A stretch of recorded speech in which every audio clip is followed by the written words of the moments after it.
This is the Defenders podcast on TV Podcast Industries, and we're talking about episode 2 of the new series Echo, Lowak. I think we can both agree. Biscuits is impressionable. It's the last thing he needs. She's got a life in New York. She's grown. It's my understanding that she's just passing through town. Let's hope that's it then. And that Bonnie doesn't find out she's back. She's already had her heart chopped in two. They're both grieving.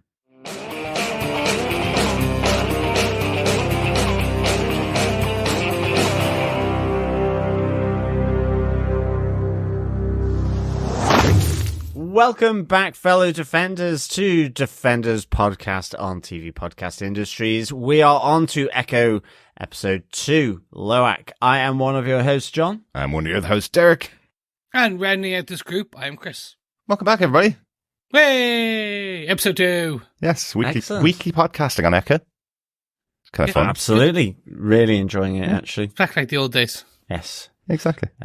Bit of sporting action going on Absolutely. At the start of this one. Yeah. Which is kind of interesting.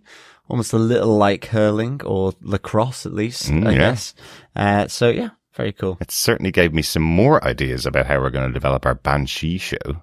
Well, that's true. We could do hurling. Yeah, yeah, exactly. Yeah. Or just, what's the Kyber tossing? Like just in Scotland going around, getting Banshee to go meet the Moore with Haggards and all the other Scottish ones and just have weird games. To do the Highland Games. Yeah. No, we have to really Highland embed it into Irish culture, Chris. So we have to have GAA. We have to have hurling. Oh, I thought you said Irish culture, like, just like, basically it was just going to be like drinking. Well, I don't think GAA was around. Yeah. And I don't think GAA was around then. Well, look. Sort of back in, like, ancient Celtic times when it was set up. Well, hurling was originally from our ancient mythical stories, so exactly. and eventually became a GA. Yes, I know the actual organization wasn't around thousands of years ago, but yes. Anyway, it did feel something connected to our history. Absolutely, which is cool. Yeah. But enough of our Banshee project developments going at a very slow pace, of course. I think now we're on the 5th year of writing, directing, starring in our Banshee project. It's ticking over, let's just put it that way. I think I've aged out, to be honest. But let us get into our spoiler-filled discussion of this episode 2 of Echo, Lowak. Just before we get into some of the episode details, though, of course, remember, fellow Defenders, if you're new and are joining us for our Echo coverage, you can, of course, head on over to our website at tvpodcastindustries.com, where you can subscribe to any podcast catcher of your choice.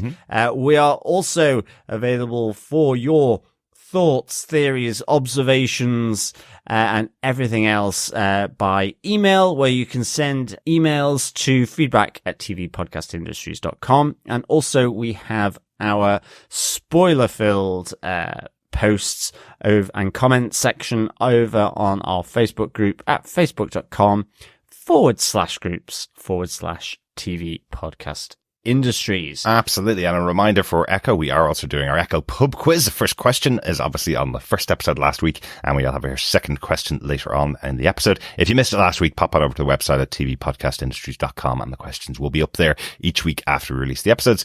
And all you need to do is send in the correct answers to the email address that John gave you a second ago at the end of the series, and you'll be able to have a chance of getting your hands on some Echo goodies.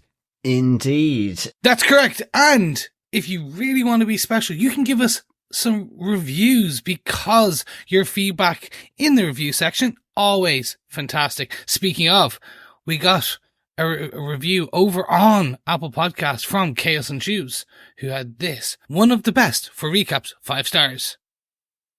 I've been listening for a number of years now and absolutely adore the funny, charismatic and knowledgeable recaps these gents provide. Keep up the fantastic work. Thanks, Hayes and Shoes. Yes, we are charismatic, funny, and the rest of the boys are knowledgeable. Thanks, Chaos and Shoes. That's really nice of you to say. Yeah, absolutely. Thanks, Chaos and Shoes. And I love the tag name as well. I think I want to be chaos in jumpers. I like it. We also got a bit of feedback over on YouTube from Mizu Torik, who had this to say. Hi guys, I listen to your podcast quite a bit on my podcast and I really enjoy it. One note though, when it comes to the pronunciation of characters' names, especially the main character, you gotta get it right. No excuses. Even in the opening when Kingpin is speaking, you hear him saying her name as it should be pronounced. Thanks for the feedback. Yes, fair point. I think, so basically where this comes from is, obviously her name is pronounced Maya in the show. I have a sister called Mia, and there is also, when you would read it Maya, in Ireland, a lot of people would pronounce that Maya.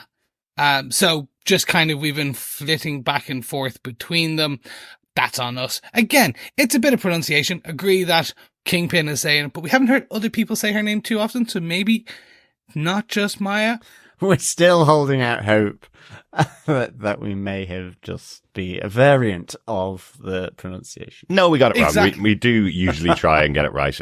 Do apologize. But yeah, as Chris is saying, the name is written as Maya. So when we're reading it back after the episodes, you don't hear her name very often in the episodes, but you are right. Kingpin does pronounce it correctly. Maya. So that's how we should be pronouncing it. Maya. So we'll try our best. Yes, exactly. Thanks very much for that. Yeah. Yes, thanks for the feedback. Cheers, thanks for the feedback. Derek, let us get on to this episode. What are some of the episode details? Ooh, there's lots here. First off, once again, big shout out to David Mack and Joe Quesada, who created the character of Echo. The head writer for the show is Marion Dayre. The teleplay for this episode was written by Marion Dayre, Josh Feldman and Stephen P. Judd, along with Ellen Morton. We did mention Marion, Josh and Stephen last episode, but Ellen Morton was on the production crew for Grey's Anatomy and is also a writer on the Echo finale. Very good. Yeah, yes. Yeah. So is involved in the show throughout the season. The story for this episode was written by Marion Dayre and Ken Kristensen, with Josh Feldman and Stephen P. Judd, and Rebecca Roanhorse and Bobby Wilson. Rebecca was a writer and story editor on A Murder at the End of the World on Netflix, a brand new show that just came out a couple of months ago on Netflix, I believe. And Bobby was a staff writer on 9 episodes of Reservation Dogs as well. Cool. Excellent. Yeah. Wow. I mean, it's good, expansive writing team. Mm-hmm. Yeah. Yeah. Really interesting. I do wonder, with the amount of writing credits in this episode, whether it was connected to the writer's strike last year and they're just getting the fair credits that they're getting, because you would usually have a writer's room with up to 10 writers in there, and then you get one person credited with an episode or one person credited with the teleplay or the story, whereas here we have most of the writing team, it seems, having a credit on this episode. That is part of it. The other part, I actually learned this from Mark Bernardin over on Fat Man Beyond, where he was talking about it in the last episode, where this originally was an 8-episode series. Right. And it was edited to 5. Okay. So there was some storylines taken out for whatever reason. Mm. And as part of that, what they saw was chunks of the additional show of the different episodes thrown together. So where we would have had maybe one episode where 2 writers were credited, they've now put 2 parts of an episode together, or 3 parts of an episode together. So those crediting scenes and writing parts have been mashed together. So that's why we do see 2, 3, 4, 5 writers credited with a single episode. And to be fair, it's not actually that noticeable when you're looking at it. So far for 2 episodes, I haven't seen that this was edited down. But yeah, that's apparently what happened with this, according to Mark Bernardin, who's according to his sources and or where he has read it. And that's very unusual for the Marvel live action shows. The live action long form shows anyway are normally only 6 episodes, so it would be surprising that they get 8 for Echo. Yeah. Interesting. We'll see how that pans out as the series goes on, but that's interesting context from Mark Bernardin there. Yeah. Just to mention, again, this episode directed by Sidney Freeland, once again, directed the first episode as well. But John, do you want to tell us what they gave us with your synopsis for Echo Episode 2, Lowak? Sure. In Alabama in 1200 AD, Lowak is participating in a game of Choctaw Stickball, or Ishtaboli. When Lowak's team is close to winning, the opposing side sends out a formidable warrior who helps to even the score. Lowak is desperate to avoid exile for her team if they should lose, and receives a vision during an intense melee. With her hands glowing, Lowak breaks out of the melee with the ball and secures victory. Back in Tamaha, Oklahoma, Maya enlists Biscuit's help in hijacking a cargo train guarded by Fisk's men. She locates a munitions container and plants a homemade bomb inside one of the crates. As she attempts to get off, her prosthetic leg becomes stuck in a coupling. Maya receives a vision of her ancestors, then manages to push the coupling off to free her leg after her hands begin to glow. The shipment arrives at one of Fisk's armories in New York. Zane dispatches men to unload the crate, triggering Maya's bomb, which destroys the facility. Maya later gets a new prosthetic leg from Scully, who reveals that one of the women in Maya's vision was Chaffer, the first Choctaw. Henry learns about the munitions explosion and later confronts Maya, warning her to stop these attacks before she ends up hurting people close to her. Meanwhile, Chula receives word that Maya is in town, and Bonnie also learns of Maya's return in Tamaha from Biscuits, but Maya refuses to interact with either of them. Yep, just here for a short time, not for a family reunion. Yeah, no, it's interesting, isn't it? I'm kind of intrigued to see what water has gone under the bridge since she left, because she was young after William, her father, took her to New York with him, in the aftermath of the accident and the death of his wife, Maya's mum. So yeah, it looks like, certainly that first episode, Chula's kind of, anger was directed at William, not at Maya. Yeah, so obviously there's some water has gone onto the bridge since then. And things, have become, I guess, awkward, tense, you name it, families. Can't live with them. Yeah, you can't live with them, you can't live without them. Exactly. Well, if it's been 20 years and she hasn't seen any of them either, there's got to be a bit of a resentment built up there if they haven't come to visit her, because she was a young girl when she left as well. So, well, that's the flip side of the coin. Maybe they didn't want to visit William, but maybe they should have visited her, or should have had some connection with her. Or at least that might be her feeling, but I guess we'll see that as the season goes on, right? Oh, yes. We also heard there has been some stuff that's happened with Bonnie as well. Bonnie has gone through stuff and she doesn't need this at now. So obviously interesting to see what that background on Bonnie's background is now that's happened in the 20 years. I'm assuming we'll get that. Yeah. As Granny says, can't trust those Lopez boys. Well, indeed. But let us trust to our top fight points for this episode. We have 5 of said fight points to go through. So let us get straight on with it with fight point number 1, Lowak's battle against banishment. Yes, we get to see the version of Choctaw Stickball in this episode, which is quite cool. Do you know, I really liked how this started out, because, last episode we had the arrival of the Choctaw from their cave. Effectively, we saw the origin story of Choctaw, and then you see what looked like the same characters coming down the river. And I thought it was just going to be, this small moment where they're all together, and then as it pans back and you see the whole settlement spread out behind them, I thought that was so cool. I thought it just felt so much more epic. Yeah, absolutely. I love how it was just like Alabama, and you're like, ooh, yeah, that makes sense.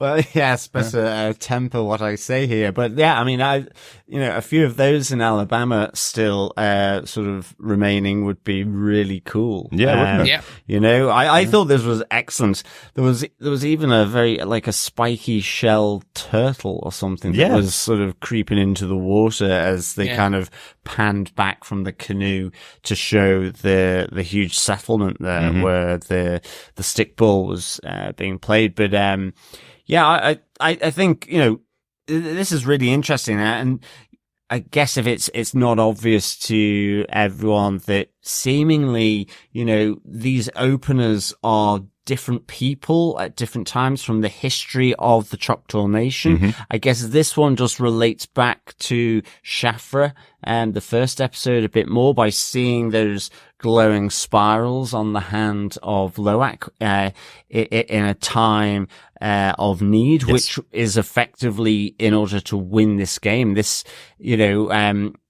I remember going to Argentina and said, in South America, people may go to war over territory or football. Again, the idea of sport also being some kind of battle, it is very much the case, in ancient uses of sport. And they were used to show prowess, and there could be serious punishments or great victories as a result of whether you lost or whether you won. So it's interesting then that you get this, by way of on-field sort of discussions between Lowak and one of the other Choctaw players about, whoever loses this will be banished from these lands. So there's real skin in the game here. It's not just simply a league match. Yeah, absolutely. Absolutely.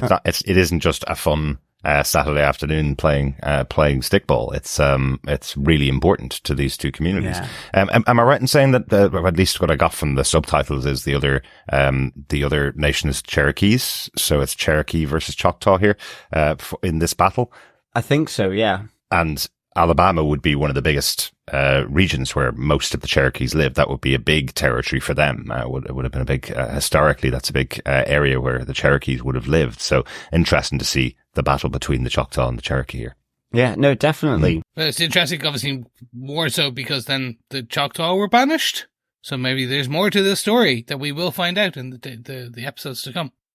Maybe, but not necessarily. There are a number of Choctaw communities across the US that would have been around. You're right. The Choctaw Nation that we're following in the show here, they're based in Oklahoma, but I believe there are other Choctaw people across the US as well. So I'm not 100% sure whether they were banished from Alabama, at least until the Trail of Tears, as we talked about last week. But yeah, I don't know whether this specific story is the story of how they left the area, but at least what we see here is they are the ones that win the game. Because the victors. Because in here, in the MCU at least, the ancestors inspiring Lowak with some powers to help her win the game. Yeah, there's spiral markings on the palm of her hand. And also, interestingly, just because the episode title is Lowak, we see Lowak here as one of the sportswomen on the field of play. And Shafra is the title for episode 1. And so, again, we saw that story at the start, and it's interesting because we do see for a split moment with the visions of different ancestors, we see a lady in black and white with a gun, another member of the Choctaw Nation there. So again, someone new, and see how this kind of intergenerational ancestral storyline that is being sort of gradually exposed at the start of the episode sort of plays out with this lady in black and white. Yeah. I get the feeling now that they have shown us the power bit, and we'll get to the present day Maya's aspect, but I get the feeling we are going to see, I don't know, you've probably seen it in other comic books and things where there is one person appointed, like Black Panther. Black Panther gets a lot of his powers from both the heart-shaped herb, but also his ancestors. And in the comic book, there's more even of an ancestral line as well, powers and pieces like that. In DC, you have a lot of those characters as well who inherit powers from the powers of their people, of like things like that. I have the feeling the opening for a lot of these and vision parts throughout the other episodes will show us women throughout the Choctaw Nation's history who were in need and inherited the power of the Choctaw Nation people via the initial kind of God's bringing them the ancestral power, be it great aim, great strength, great speed. And it's all just going to culminate in explaining why, in a very decent way, why Maya is going to be more super heroic than just say like a standard Punisher who's just like power is lots of weapons and great violence. Yeah. Yeah. Potentially, yeah. I don't know how it's going to play out in the show because the power set would be very different from the comics. Echo is a character that effectively can mimic anybody that she's near, anybody's abilities that she's near, or at least many people. So she's a good fighter because she's fighting against Daredevil and is able to take his powers or echo his abilities, and hence the name of the character, of course. So that's very different from what we're seeing here. But I do think, as we will talk about it as we go through the episode, but I do think they're not permanent powers that are being graced to someone like Black Panther. It looks like in moments of need, the ancestors make a connection with the person that has the need and give them a moment and a boost of some sort. Yeah, it feels like that bestowing of intergenerational spiritual or ancestral power that is being echoed through the ages for Echo. And so she's picking up on that and is able to use it, mimic it, ultimately. Maybe, Something like that, maybe. Yeah. And that would feel like it really links into, the Choctaw Nation or First Peoples more broadly, in America. Yeah. Yeah. Before we move on to the next the point, what I'll just say is I think the reason we're seeing this kind of power set be done is Echoes in the comic book is a lot more similar to what we would have seen with Taskmaster in the MCU, where she's able to echo the fighting abilities, the stances, the abilities with the bow and arrow, a gun, like with Bullseye, I think. Yeah. We saw that with Taskmaster in the Black Widow movie. Yeah. So they're kind of probably like, hey, we're going to give her we're going to change her power set slightly to not be the exact same.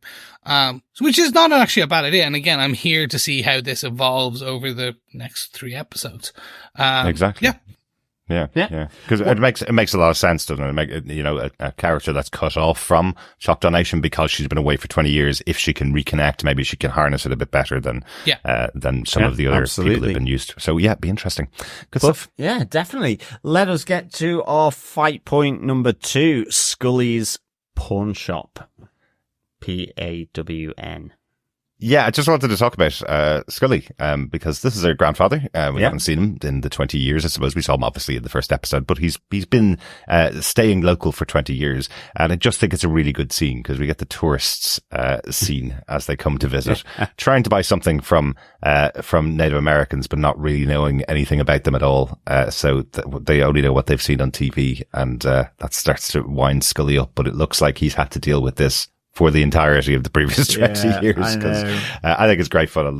I love him trying to offer the bowl to them and pretending to chant over it, but what he's really chanting is buy the damn thing, buy the damn thing, buy the damn thing to the tourists that are in there, and all they want really is just to do up their apartment. Yeah, no, absolutely. They pretend they have a connection to the community. As I say, they're looking for Navajo rugs, ultimately in a Choctaw Nation sort of pawn shop, and with the beads and the different artisanal craftsmanship that happens, So, I mean, I thought this was just a great little moment. I mean, in the wider scheme of the story, Biscuits is there to get stuff from his shop for Maya in terms of her plan to send a message to Fisk, which we'll come to in our fight point 3. But ultimately, he's the walking in as Scully is, trying to sort of do battle, I guess, his own Ishtaboli, of sorts to get a sale, for himself, whilst also battling, I guess, the preconceived notions. And I mean, in some respects, I really enjoyed this scene because, myself and Derek were in Mexico there, and there's a whole range of these kind of similar sort of important, aesthetic crafts and so on. And you just go, oh, are we are we like them then when we're going in? And yes, we probably were, but it's just like, it's trying to sort of look past that just simple ornamentation of it to the deeper meaning as to what it means, I guess. But, I really enjoyed the scene. I thought it was really good. Absolutely. I liked how it played out, as well with the Navajo rugs. Well, they're not authentic and they're not handmade and they're certainly not native art because they're coming from Madripoor. Yes, a little interesting little reference. MCU reference there. Yeah. So we saw Madripoor, of course, in Falcon and the Winter Soldier last year or 2 years ago now, I think. Maybe even 3 years ago since Falcon and the Winter Soldier came out. But yeah, it's a Marvel city. It doesn't exist in the real world, but a little call out there that we have Madripoor on the market for making rugs. Indeed. Absolutely. I just also want to give a big shout out to Graham Greene here playing Scully again. We didn't mention him last episode, but he was one of our favorite special guest characters that was in The Last of Us. He had a great scene in The Last of Us, himself and his wife, in that scene. Meeting Joel and Ellie, a really great moment from that season of the show. Good, so great to see him back here doing a bit more comedy, in Echo as well. I love Graham Greene. Throughout most of his shows, he always has that comedic throughput, in the way he kind of delivers lines. Definitely. And it's just, I can't even name the shows, or like, I want to say he's like a bit part actor, but it takes away from what he is. Mm-hmm. But he's been in so many of those shows that you instantly know him to see. Exactly. Absolutely. And he's always that character that is, like you say, buy the damn thing. But like, he'll do that or some form of those kind of bits. But at the same point, later in the show, when he meets Maya, he is able to deliver heartfelt sincerity. Absolutely. Pretty quickly. And it's one of those things, the MCU, when it comes to these shows and the films, to be fair, have a very good ability every now and again to go get someone well, someone who they can rely on for scenes, and they'll go pay that actor the right amount, like the Robert Downey Jr. or the Graham Greene or the XYZ. Oh, but they're also going to go off and find Allegra Cox, who absolutely nails the part as well. So it's fun to see that they are going to deliver both of these in, as you say, the show where you're going to bring a bit of comedy into a show which has a lot of fighting and representation. Like they're bringing a lot of bits to it.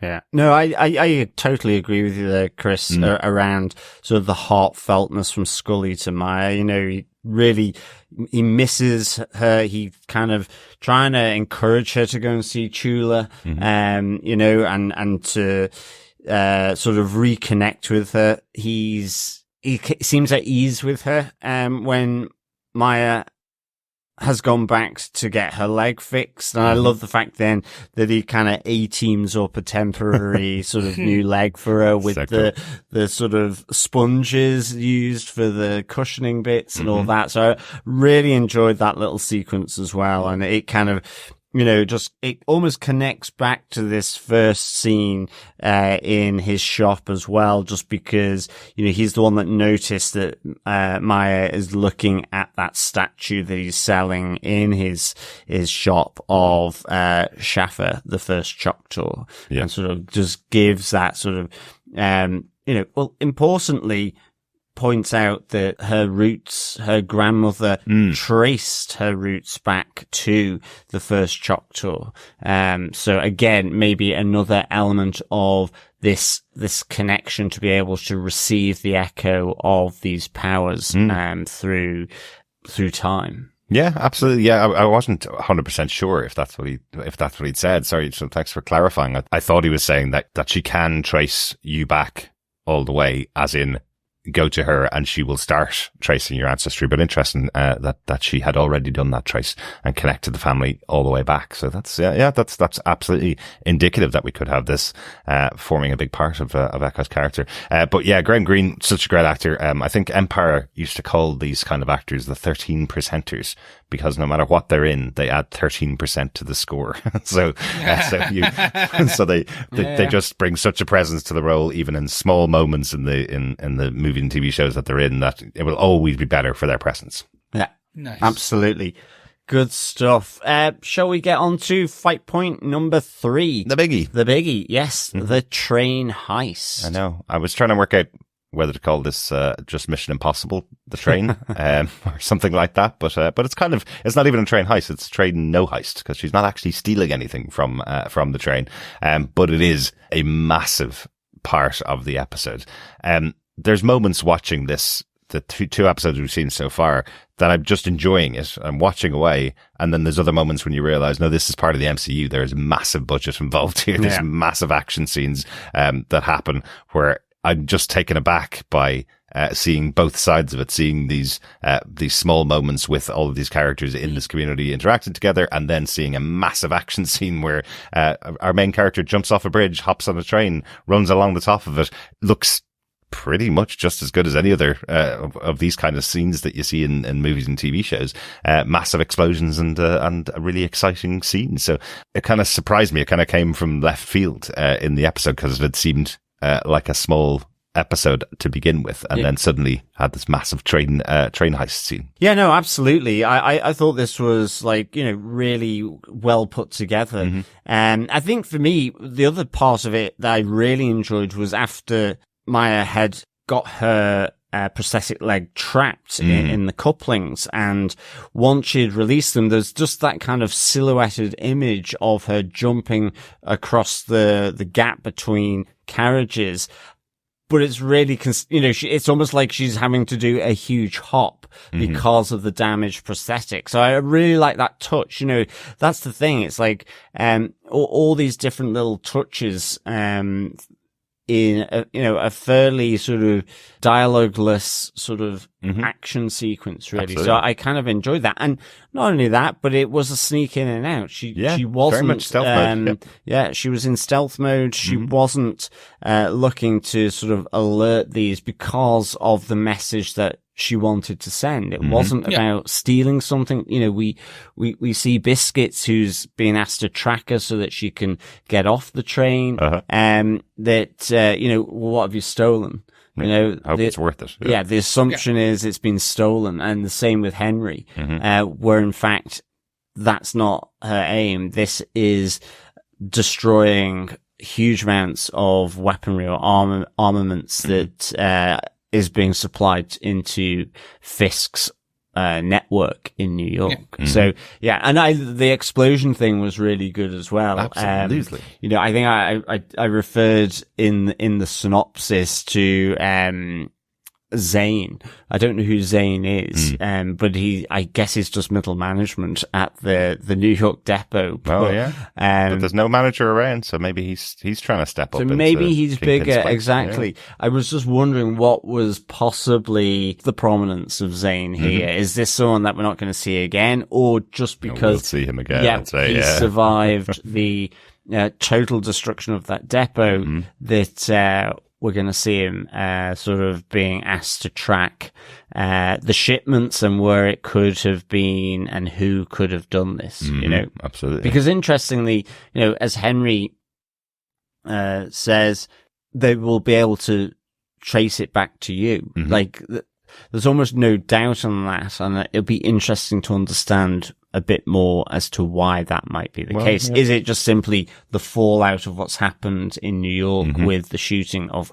Kingpin, or is it something, more that's happened in that 5 months since the fact that she has been hunted down and so on? Yeah. I absolutely was enthralled with these scenes. As you said, like, the expectation is that when you get one of the kind of MCU shows, there's the CGI, the action is still slightly less than that of a 300 million film. Absolutely, yeah. Of course.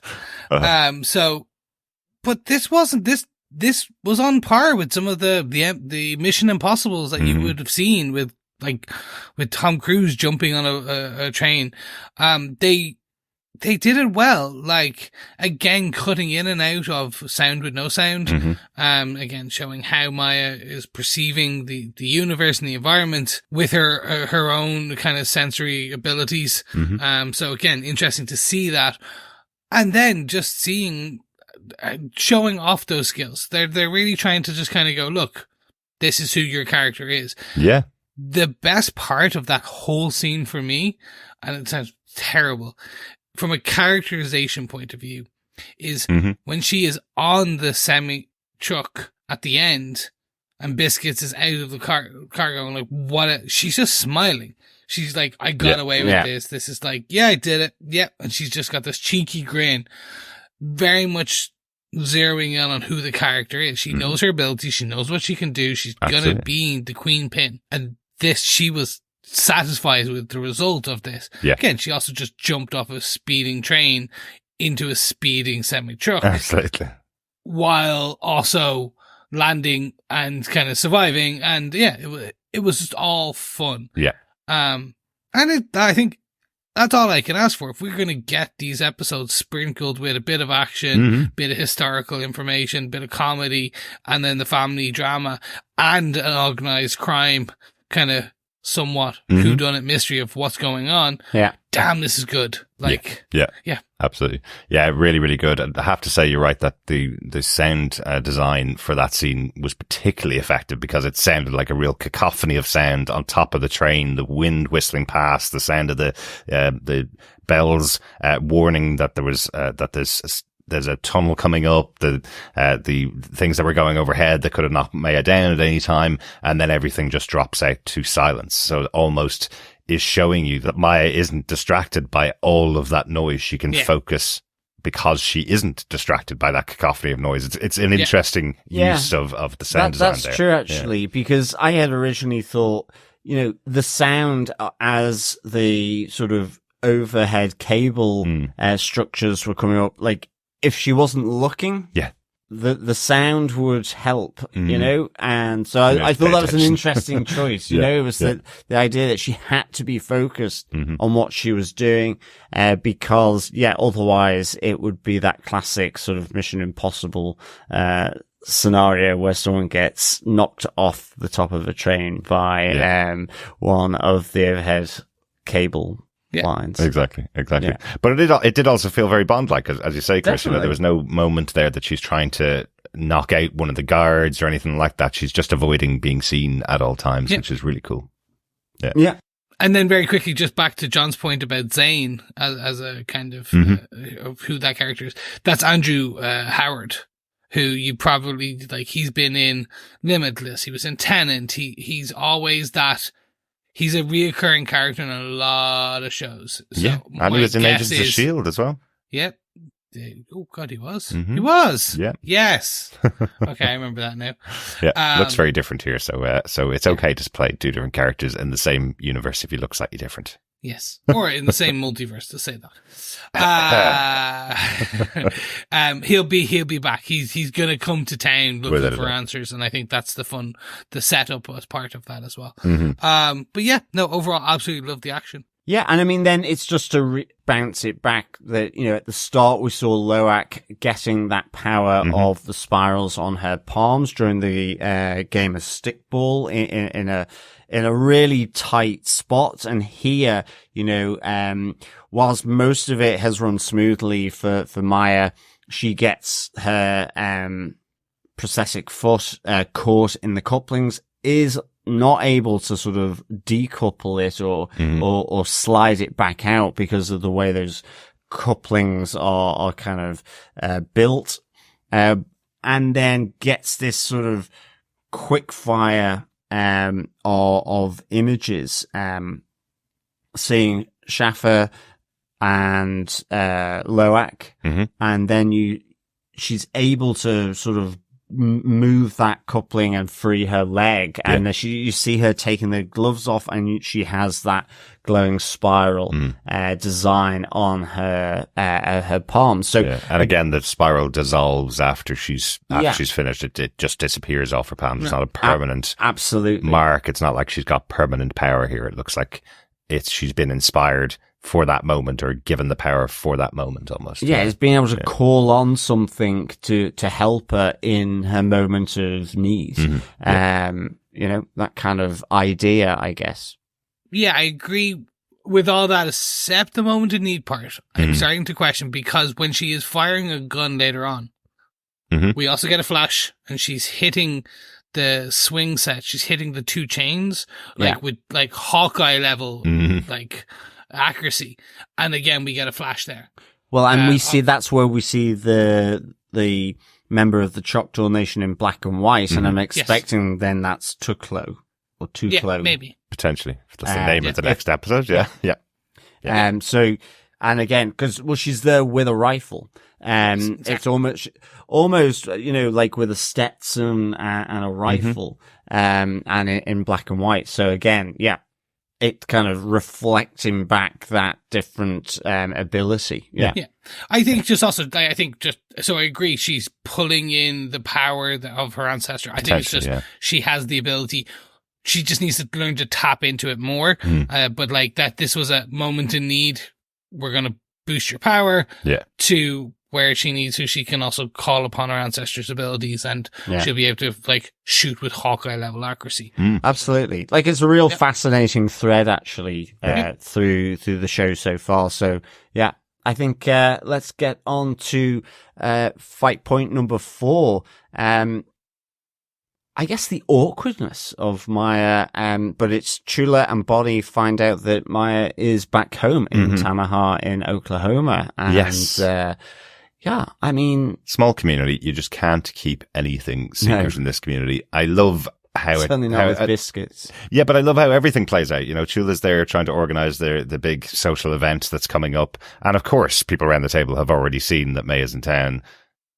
And she was down at the roller rink, so they're all talking about it. And it's there is something about the woman that you see a bit later on in the episode. There's something about her where she does seem like the real busybody that wants to be the one to say to Chula, "I've already seen your granddaughter in town," and to bet she didn't even tell you. There's something underlying underneath the way that she's saying it. That little busybody about her. But you're right. Biscuits is the other one that completely. Trying to sell his PS4. Trying to sell his PS4. So he can repair the pickup truck. And you have Bonnie sort of hearing, thinking he's been in an accident, maybe, what's happened. And he lets slip that Maya is back in town. Yeah. Really badly done that, wasn't it? Yeah, no, I like biscuits as well. He's just that lovable oaf that they put in things like, he means well. He's great. He is essentially your man's best friend. Like they're putting it as like the loyal companion, pet dog, where the dog's probably more intelligent, probably. But I love the fact that, after Maya had jumped back onto the back of his truck and he'd stopped and he'd come to the skidding halt and he gets out to check, how she is.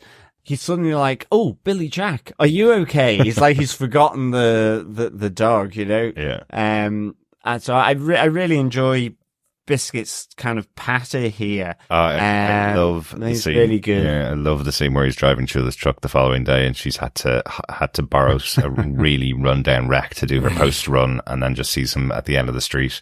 I love how he just kind of slides down in the chair, pretending that she can't see him. Like, he doesn't have the power of invisibility, so she's definitely going to be able to see him. But the truck is absolutely destroyed from this little ride along, I guess, that Echo made him do.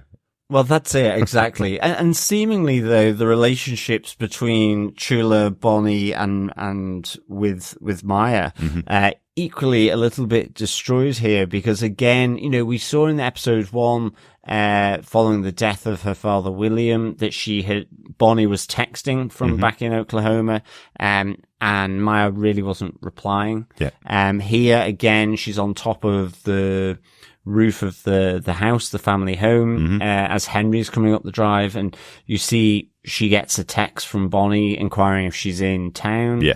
And doesn't reply. Yeah. She's not going out of her way. You know, she's on the down low here. She said that to Biscuits. So that sort of general awkwardness or unease, whatever is going on, is still very much there. Probably more than likely linked, unless there's more that transpires during the 20 years she's been away, but it's linked to the view of her father by her grandmother, and that distancing. Yeah, I guess so. And then there is that mention, as you said earlier on, Chris, about Bonnie getting her heart broken before, and it'll break her heart if Maya leaves without saying hello to her. And Chula's kind of saying you don't want to get involved because Bonnie had her heart broken as well, and Henry kind of going, but that was when she was a child. You know, things have changed. But I liked how Chula. I liked how she phrased that, because it wasn't broken in two. She says it's been chopped in two. Like, it's a more deliberate act of like having an axe come down. Do you know what I mean? Yeah, I do. Yeah. Break. It's almost like, oh, whoops, it slipped out my hands, smash, or something like this. And I just like that kind of turn of phrase, because it feels very much more deliberate. And so I wonder if it's something more to do with the funeral side, as well as the trauma of them being separated as kids. You know, there's possibly loads of different angles where there is that sense of a broken heart. Yeah. But because of the politics of the adults in the background, certainly is when they're kids. I do have a question about whether they've talked in the 20 years. That's kind of, I get the feeling, obviously, if they have, Bonnie has her number, that they probably have chatted in 20 years. They must have done. Maya just hasn't been back to the village, to the little town for 20 years. Yeah. But they probably all talked. So again, it's going to be interesting to see what kind of has transpired. Yeah. And I guess given the kind of business that she's in, maybe it's a bit of, separation of church and state going on, really, where it's like, effectively, I'm a gangster. I followed in the footsteps of my father. Yeah. And if Chula knows that, then it's kind of like, phrases such as the apple doesn't fall far from the tree kind of thing, or, that kind of thing. Also, knowing Bonnie's a firefighter, so she is police adjacent. Exactly. Public servant, different set of criteria around going into that, as opposed to effectively working for the Kingpin underground. Yeah. So a little bit of Grosse Pointe Blank coming in. Yeah. Henry is Maya's uncle, correct? That's the way I'm reading it. That yes. She's like her father's brother. Yeah. Yes. So yes, that definitely. He is a Lopez, and the Lopez. So obviously, Maya's father was a Lopez, went to work with Kingpin. So it seems like Henry is also a Lopez. Is working for Kingpin. Has been working for Kingpin. Is the bad element in town, the gangster in town. Yes. I think what we were saying last episode was, I think Henry got William the job with Kingpin in New York. Yeah. So both of them had always kind of worked semi-adjacent to whatever Kingpin was doing, but William moved to work more directly with him in New York. Henry working effectively, he's the one organizing the shipments. Isn't that what we're seeing? I think he's like a smuggler, making sure the trains go through. So because he knows exactly what train car it is when something has happened. When they mention D9X, he knows exactly what's on that train car. He's fully clear on that. So it's almost like he's doing the accounting and hiding what's going on in the operation. Yeah, he feels almost like Henry's got the role, whilst I think Henry would be a bit more au fait with using a firearm and all that kind of stuff. It almost feels like that role of, it's the administrative support to the fist. So he's not running in shooting, and he's not sort of taking down other gangs. Yeah. He is the one keeping the operation running smoothly through sort of, and trying to keep it above board and away from the eyes of the law. So it's almost like that lawyer position, like you see in Mafia, where they're completely out of their depth. I don't think Henry is in the same way, but, you know, where they're out of their depth. But he certainly has that respect and understanding of where he is because, you know, when he confronts Maya about the game that she's playing, you know, he's like, I don't want the New York problems here. And he does sort of challenge and say, you know, you're beginning to sound like Fisk. And, you know, you have to lay low or the people close to you will get hurt. So I think, yes, he's involved, but he's also of that part of the organization that recognizes he's not in it for the violence aspect, at least, and certainly not to put his loved ones or family in danger. So, you know, he's reiterating what he said in the last episode, but I just kind of like that dialogue that they had. And whilst they both work for Fisk, they're not necessarily on the same page here. Absolutely not. No, absolutely not. I think Maya is the much more violent one. I love when we see Maya say to him, I started this, I'll stop it as well. So I know exactly who's in control here. It's me, not them, basically. So, really good. Our final, fight point was the repercussions. We've kind of talked about all of those, but is there any other repercussions we haven't talked about? So we see Maya here, as we say, almost trying to channel, her ancestors at the end of the episode. That's kind of one of the repercussions of what's happened in the episode. Henry confronting her about what's happened, with the bomb that she set off, you know, the repercussions of that could lead Kingpin's former men to come after her and know that she's here. Obviously, Chula and Bonnie knowing that she's here as well. Again, more repercussions from the episode. Anything else that we haven't talked about? Just not as such. It's just I really kind of thought it was telling when Chula sort of says to Henry in the at the bowling rink, where she says, you know, encourage Maya to stick to her plan and pass through town. Like, it really feels like of all of them, it's Chula who's like not wanting as much as I said in the synopsis that Maya is refusing to interact with either of them. I think Chula equally would be happy enough not to interact with Maya. Yeah. But I do think there's a suspicion, at least from Chula, that Maya will have followed in her father's footsteps. So it's make her pass through town quietly, keep her promise that she's not going to bring a war down on us effectively. So, the other repercussion is obviously, like last episode, we saw Wilson Fisk breathing like Darth Vader with one eye. He will. This could be something that kind of invigorates him to bring the war. So I'd say like the next episode, probably we will see Wilson again, and maybe kind of him moving forward. Yeah, it's kind of nice to have him out of this episode, though, wasn't it? To have it just all focused on Maya and her and what's happening in the town here. And I think the repercussions, just, you know, seeing what happens at the depot in New York, looking at Zane's face, he's kind of like, right, who's done this? Okay. So, I suspect the dark clouds that are sort of beginning to develop across Oklahoma, certainly sort of mirrored by Henry talking about, you need to clean up your mess, stay low, you know, protect the people that are close to you. I suspect that might all come crashing down in the next episode or the episode after that, you know. So, Yep. Okay, excellent stuff. Any notes on this episode? Yep. Quick Easter egg, D9X. Pretty sure this is leading to Daredevil issues 9 and 10. No, 10 very good. X being the Roman numeral for 10. Yeah. That is the first appearance of Echo, was from the Daredevil Marvel Knights issues 9 and 10. Very good. Excellent. I'm assuming could not be, but it was just, I was like, that's Makes very sense. Specific. It's a very specific way of doing it. Because usually Absolutely. It's like a number and then multiple. Yeah, exactly. Like 9. I was like, oh, hold on, you're doing it a bit weird here. Okay. So anyway, that rings true to me. Absolutely. Good stuff, Chris. Yeah, very good. So on to our defense, fellow defenders. First up, Christoph. do you defend episode 2 of Echo? Yes.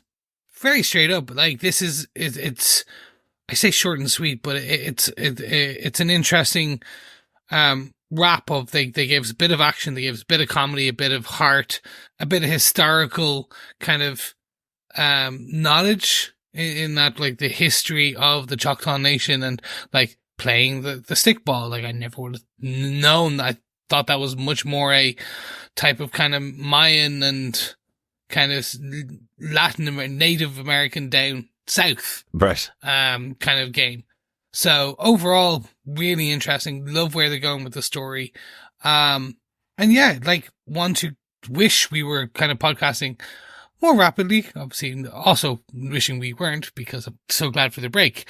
But at the same point, very much wishing that I could kind of watch it a lot faster. But no, this is nice. It's like a good meal every week. There you go. Excellent stuff. What you're really saying is you wish we weren't podcasting on it so you could binge it all, Chris. Yes, exactly. That's 100%. Excellent stuff.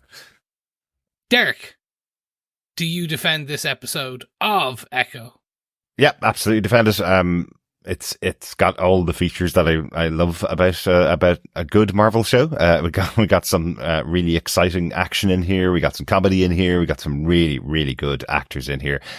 But the addition of these historical elements of the Choctaw Nation are making it even more enjoyable for me. I absolutely love this full contact sport that had such a big impact that two different groups would be coming together, fighting for their right to live in this territory, using a game like the stickball. And it was really exciting. Even not knowing anything about the rules, you can pick up what's going on. You can understand what's happening on the field, and you can understand how important it is to this group. And yeah, the intrigue about what's happening with the ancestors feeding powers through to those that are in need. That's a really interesting through line, and I'm hoping to see a lot more of as the season goes on. It seems like that's the way they've done it, with each episode being named after an ancestor, leading up to the finale called Maya. So that'll be very interesting to see how it plays out. How about yourself, John? Do you defend this episode of Echo? Absolutely, yeah. I definitely defend this episode of Echo. I'll give it 4 Starlight expressions out of 5. I combine Marvel and Andrew Lloyd Webber musicals. Yeah, I really like this episode. I'm really enjoying these openings to the episodes, and I love how that's now feeding through to different people across time. So we see it with Lowak at the start here, and then with Maya on the train, but also then towards the end, as I say, who's the Choctaw in the black and white? I'm expecting it's Tuklo, if that's how it's pronounced. I hope so.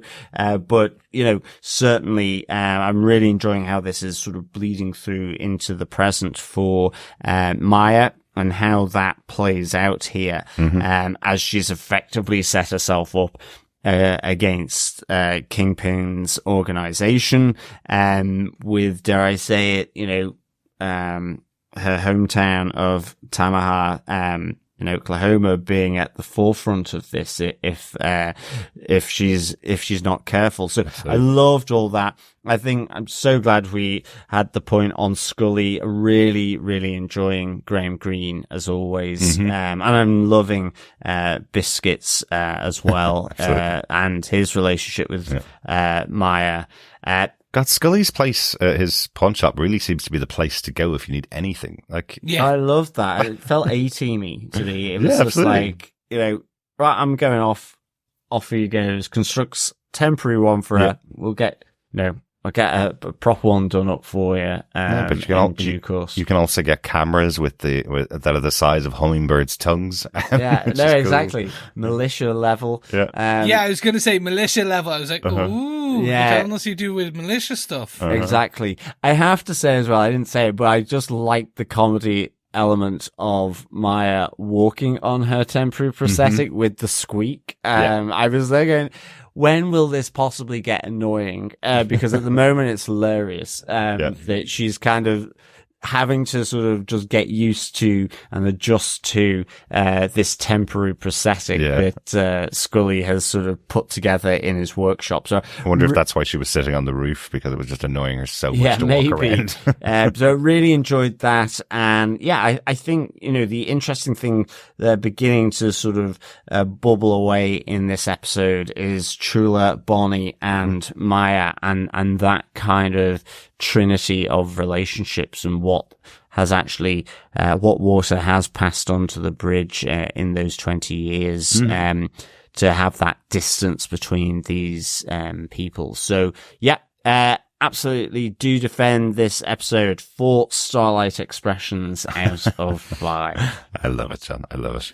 I think we need to wet the whistle and head on down to the local pub. We certainly do. Yes, fellow defenders, fellow quizzers, it is our all-American bar quiz for the second episode of Echo. Just to remember, if you send in all the answers at the end of our pub quiz to feedback@tvpodcastindustries.com, and you will be in with a chance to win some Echo goodies in due course. So let us get into question 2. What is the aesthetic of the tourists' casita? We had to be really something that the tourists said, didn't it? Yeah. I know we were scanning around everything that was going on the signage outside the pawn shop, but once you hear what the tourists are saying to Scully, you have to use that, don't you? Yeah. Do you want to give the question one more time, John? Certainly. What is the aesthetic of the tourists' casita? Excellent stuff. We got a little bit of feedback in from our wonderful fellow defenders on this episode. First up, we got an email in from Coffee and Vodka. Yes. Coffee and Vodka says, greetings, fellow off-roading defenders.